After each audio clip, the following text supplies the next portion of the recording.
Hello，大家好，我们来看一下 Maybank 的技术分析。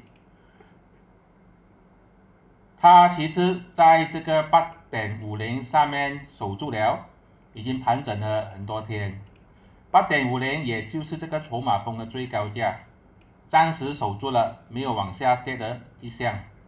但是呢，有一样东西非常不好的，就是它筹码主力线、紫色线跟蓝色线这两条已经压住它的股价了，已经在上面压住它了。这个是一个弱势的表现，它要继续往上冲的话呢，是更加困难的。幸好是说它这个筹码呢，8.25到8.50呢是一个非常强的筹码支撑盘，它应该是不会跌破的，除非有大事发生。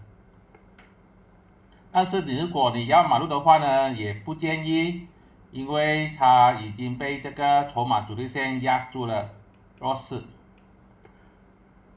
这是我的个人看法，并没有任何的买卖建议。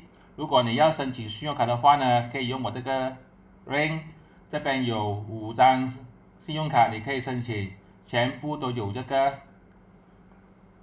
Cash and Go 的 eWallet 或者是这个 Read Now 的这个钱。谢谢大家。